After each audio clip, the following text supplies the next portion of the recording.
शेखर ई study में आप सभी का स्वागत है।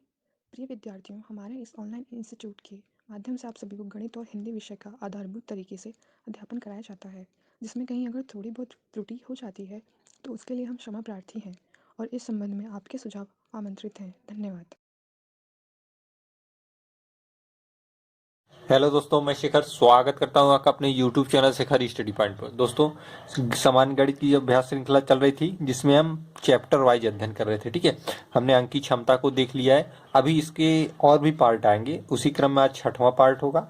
अगर आपने आरंभ से नहीं देखा हो तो आरंभ से देख लीजिएगा, क्योंकि आप अगर बेसिक से किसी चीज को पढ़ते हैं तो उसको आप अच्छे तरीके से समझ पाते हैं। ठीक है, और मैं उम्मीद करता हूं मैं जैसे जिस तरीके से आपको जिस लेवल से पढ़ाने की कोशिश कर रहा हूं, अगर आपकी गणित बिल्कुल वीक है तो भी आप बेहतर सीख पा रहे होंगे। ठीक है, तो आइए आज शुरुआत करते हैं अंक की क्षमता का अगला पार्ट। धीरे धीरे हम इस चैप्टर के करीब पहुंच रहे हैं, धीरे धीरे समाप्त हो जाएगा, फिर हम नए चैप्टर की तरफ बढ़ेंगे।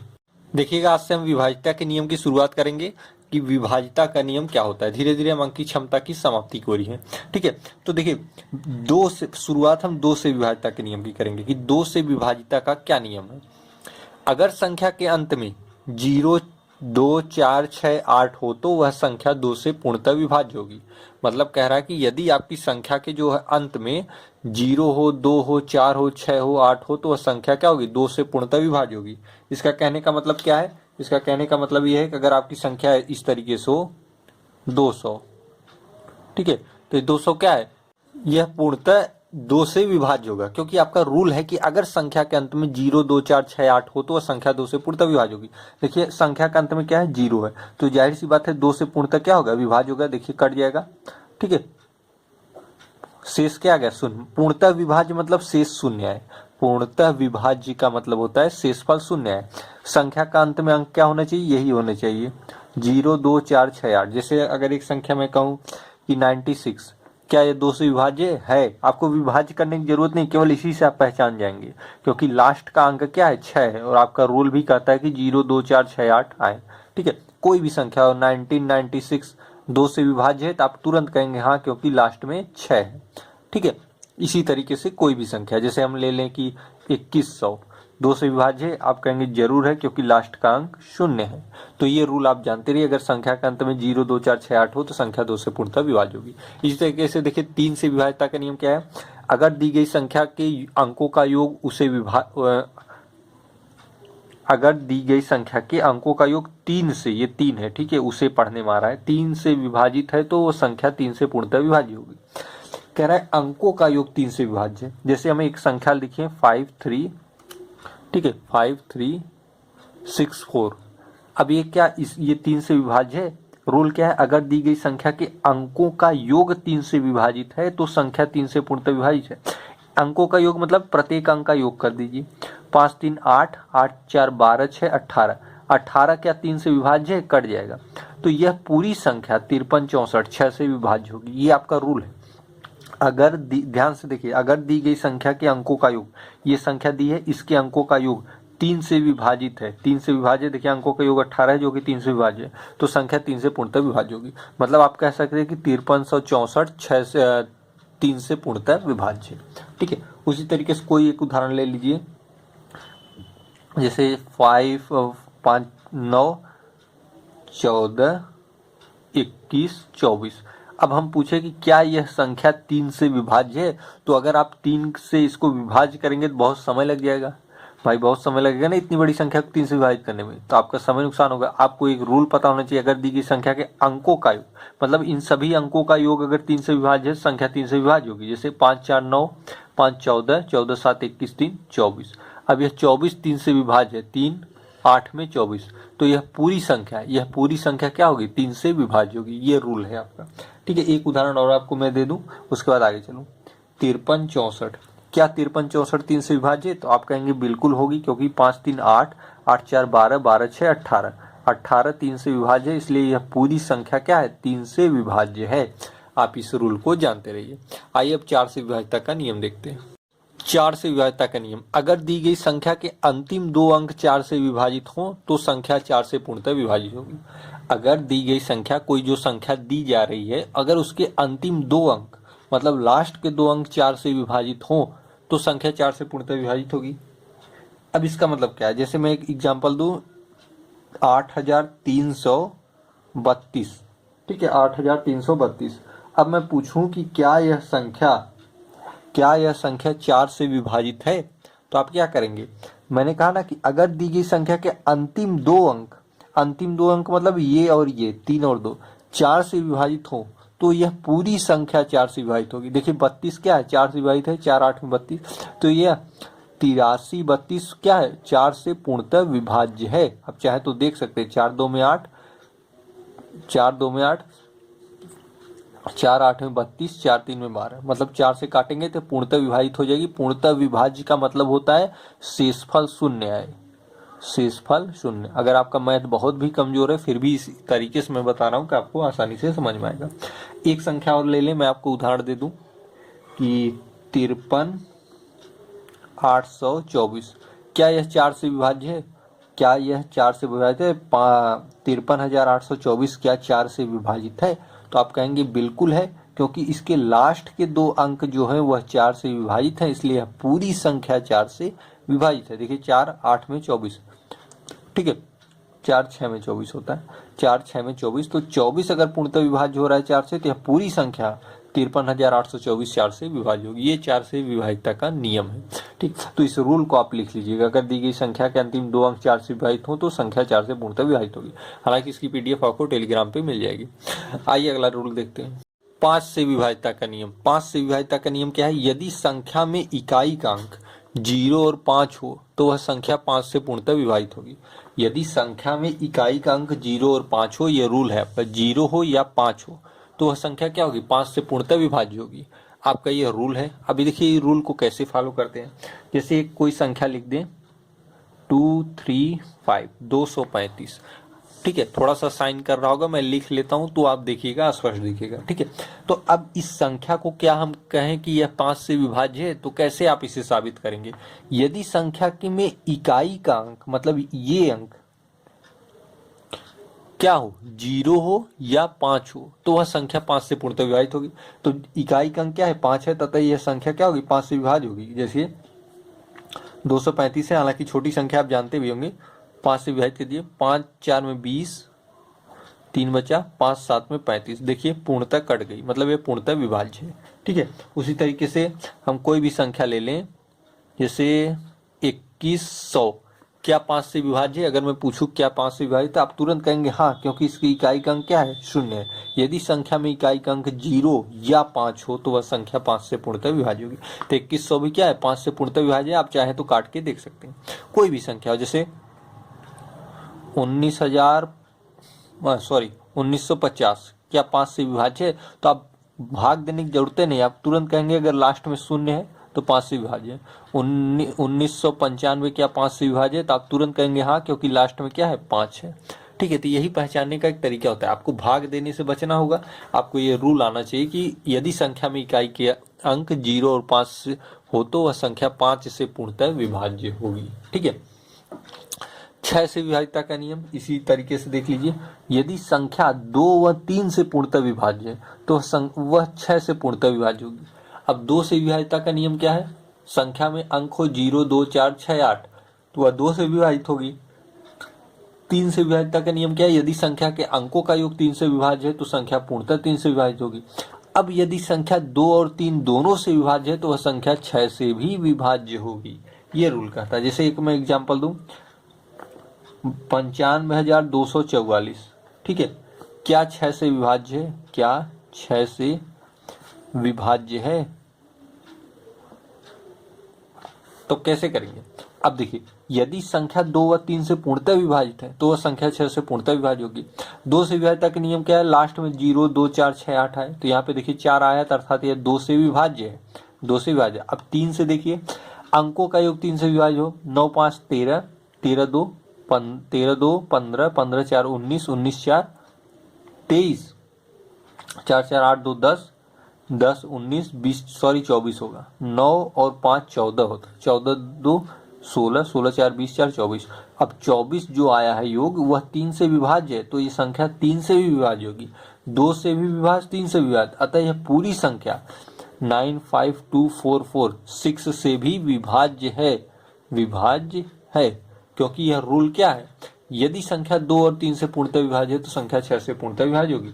तो आप इतना तो जानते हैं भाई, जब 2 से विभाज्यता का नियम यही है कि लास्ट में अगर 4 है तो 2 से विभाज्य है, अंकों का योग अगर 3 से विभाज्य है तो पूरी संख्या 3 से विभाज्य है। तो अगर संख्या 2 और 3 दोनों से विभाज्य है तो संख्या 6 से भी विभाज्य होगी। यही 6 से विभाज्यता का नियम है। ठीक है, तो उम्मीद करता हूँ ये समझ में आ रहा होगा आपको। ठीक, विभाज्यता का नियम बहुत ही सिंपल है, आप आसानी से समझ पाएंगे। अब चूंकि हमने 2 से 6 तक की विभाज्यता का नियम देख लिया, आज यहीं पे विभाज्यता के नियम को यहीं पे स्टॉप करके क्वेश्चन की तरफ देखते हैं। ठीक है, फिर अगले स्टेप में अगली विभाज्यता के नियम को हम बताएंगे। देखिए क्वेश्चन किस तरीके से आपके आएंगे, थोड़ा सा मैं ऊपर कर दूं और स्पष्ट आपको दिखे।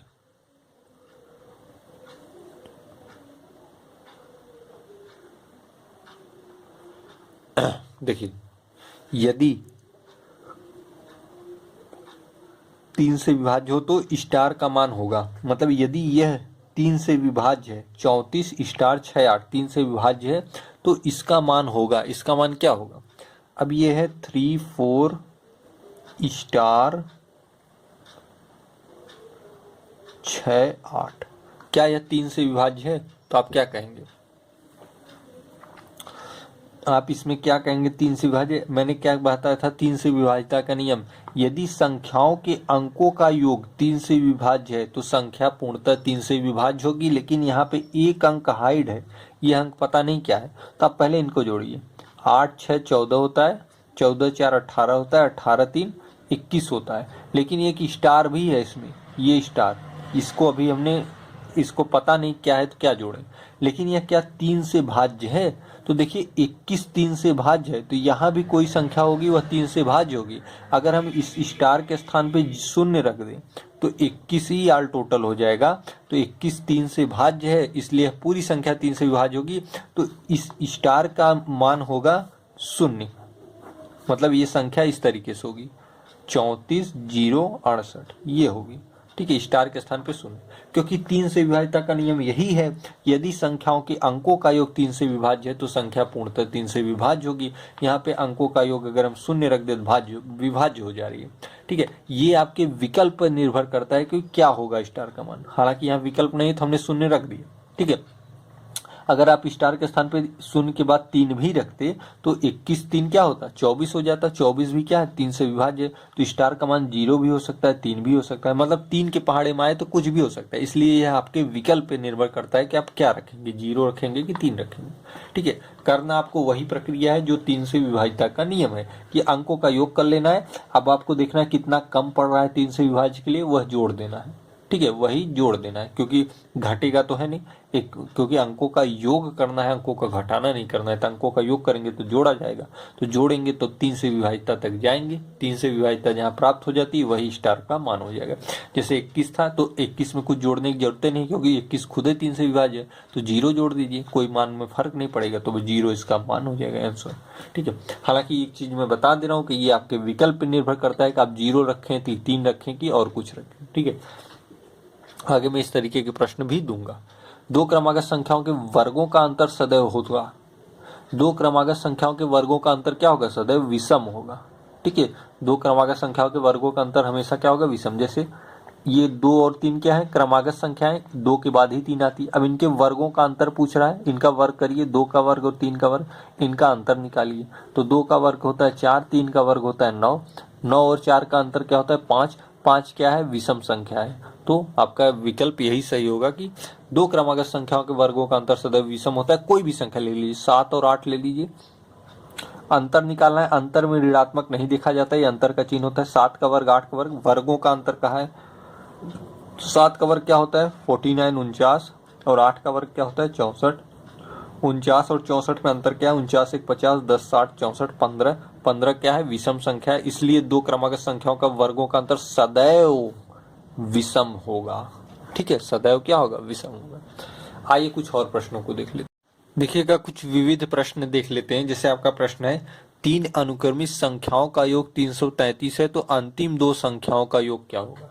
मतलब 3 अनुक्रमित, अनुक्रमित मतलब होता है क्रमशः, अनुक्रमित, अनुक्रमित मतलब होता है क्रमशः। ठीक है, क्रमशः, अगर 3 अनुक्रमित अर्थात क्रमशः संख्याओं का योग 333 है तो अंतिम दो संख्याओं का योग क्या होगा? भाई तीन संख्याओं का योग 333 है, मतलब अगर हम उसमें 3 से भाग दे दें तो बीच वाली संख्या का मान पता चल जाएगा। ये एवरेज होता है कुल संख्याओं का योग बटे कुल संख्या। ठीक है भाई, तीन अनुक्रमित संख्याओं का योग 333 है, तो तीन ही तो संख्या है। अगर योग में हम 3 से भाग दे तो हमें बीच की संख्या आ जाएगी 111, या मध्य की संख्या होगी। मतलब तीन संख्या है तो बीच वाली ये होगी, इसके बाद एक संख्या होगी, इसके बाद पहले एक संख्या होगी। तो पूछ रहा है कि दो संख्याओं का योग क्या होगा। तो यहाँ पे सबसे बड़ा पॉइंट है अनुक्रमित, मतलब होता है क्रमशः। क्रमशः मतलब अगर यह 111 है तो अगली होगी 112, इसके पीछे होगी 110, यही क्रमशः होते हैं। तो पूछ रहा है कि अंतिम दो संख्याओं का योग, मतलब 111 और 112 का योग पूछ रहा है। तो 111 दो में 222 होता है, 222 से 223, मतलब ऑल टोटल अगर इन दोनों संख्याओं का योग करेंगे तो 223 आएगा। ये आंसर हो जाएगा। ठीक है, ये केवल और केवल लैंग्वेज पे आधारित था। तीन अनुक्रमित संख्याओं, अनुक्रमित मतलब होता है क्रमशः, संख्याओं का योग 333 है तो उसमें 3 का भाग दे देंगे तो मध्य की संख्या पता चल जाएगी।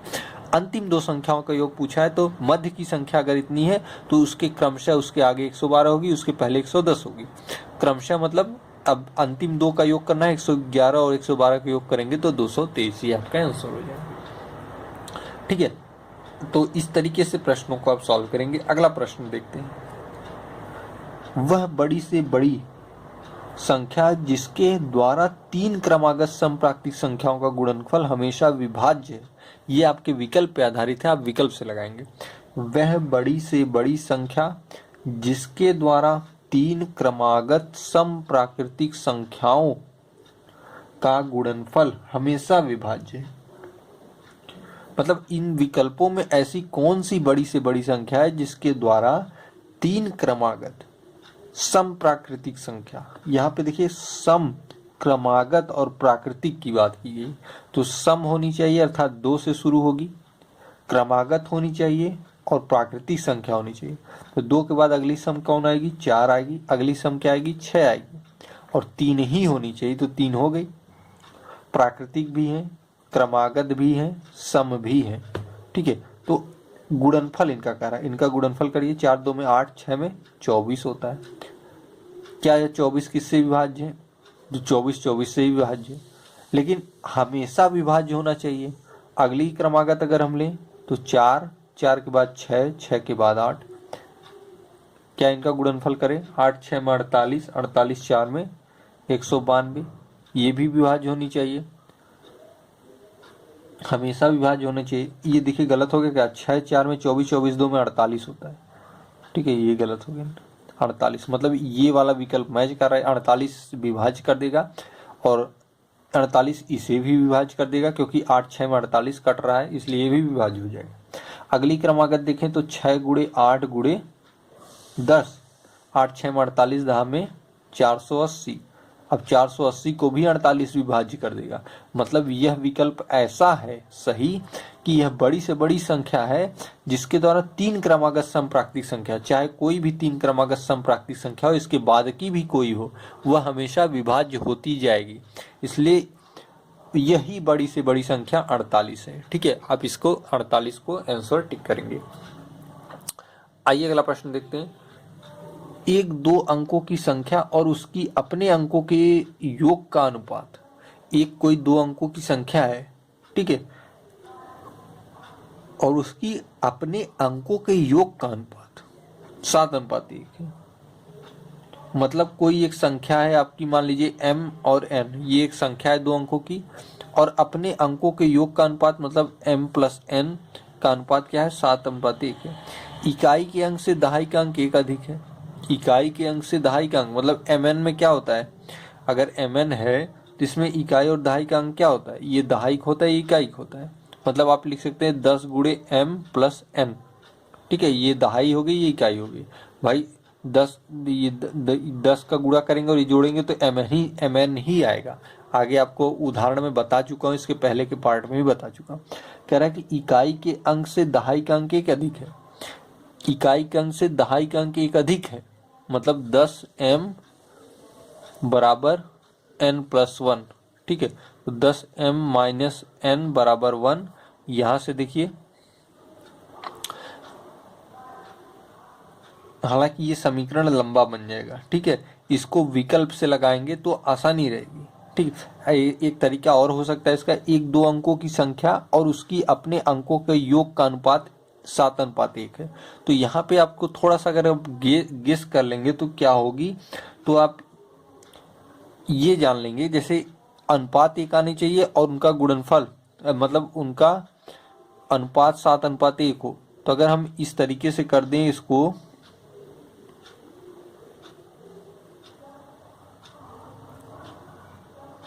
21 7 से विभाज्य है, ठीक है। 21 विभाज्य है 7 से, और उनका अंकों का योग क्या होना चाहिए, 2 और 1 3। अब इसको अगर हम काटेंगे तो 3 7 में 21, 3 1 में 3, देखिए अनुपात क्या हो गया, 7:1 हो गया।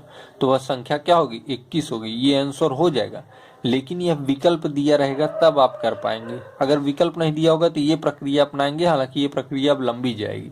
इसलिए ऐसे प्रश्नों को, हालांकि आपके यहाँ तो विकल्प रहेगा, यहाँ मान लीजिए विकल्प नहीं है, मैं करके बता देता, थोड़ी सी लंबी प्रक्रिया जाती।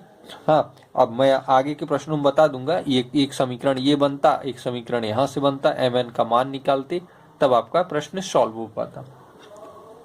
तो इसके लिए देखिए थोड़ा सा आपको मेहनत जरूर करना पड़ेगा, लेकिन आप इतना जानते रहिए कि ऐसे प्रश्न को विकल्प से लगाइए, ठीक है। जैसे 2 अंकों की संख्या है और उसके अपने अंकों का योग का अनुपात 7:1 है, तो आपको अगर विकल्प में ऐसे विकल्प रहेगा तो कई संख्या रहेगी, जैसे 65 हो गई, 43 हो गई, फिर 21 दे दिया।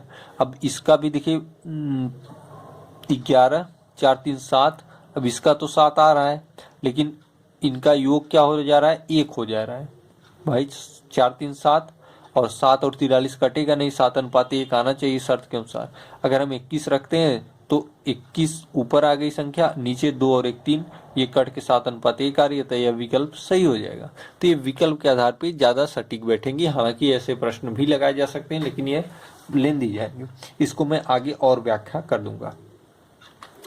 लास्ट देखिए, यदि दो संख्याओं का जोड़ तथा गुणनफल क्रमशः, दो संख्याओं का जोड़ और गुणनफल क्रमशः 12 और 35 हो, तो बताएं कि उनके अनुग्रहों का जोड़ कितना होगा। ठीक है, अनुग्रहों मतलब 1/, का रूप, ठीक है, 1/, का रूप ही अनुग्रह होता है। मतलब जैसे a है तो a का अनुग्रह क्या होगा, 1/b, b है तो b का अनुग्रह क्या होगा, 1/b। तो कह रहा है कि यदि दो संख्याओं का जोड़ तथा गुणनफल, जोड़ मतलब 1/a प्लस 1/b,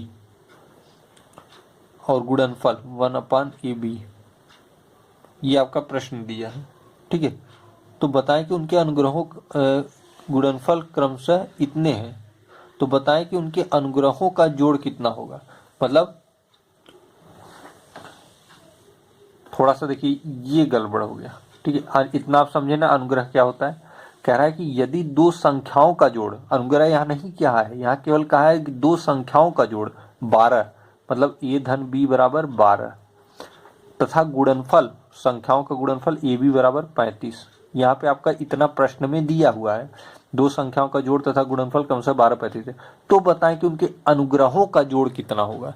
अब थोड़ा सा मैं ऊपर करके बता दूं, अब अनुग्रह आप निकालेंगे। अनुग्रह क्या होता है, a का अनुग्रह 1/a, b का अनुग्रह 1/b।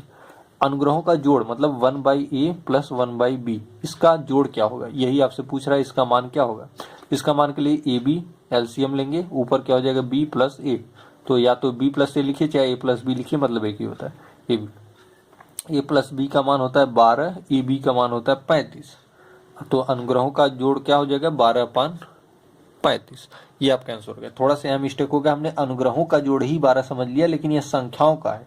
यदि दो संख्याओं का जोड़, ना कि अनुग्रह का है, तो संख्याओं का जोड़ 12 तथा गुणनफल क्रमशः 35, 12 35 है, गुणनफल 35। अब पूछ रहा है बताए कि इनके अनुग्रहों का, अनुग्रह देखिए a का अनुग्रह 1/a, b का 1/b, अब इनके अनुग्रहों का जोड़ क्या हो जाएगा 12/35। ठीक है, ये आपका आंसर हो गया।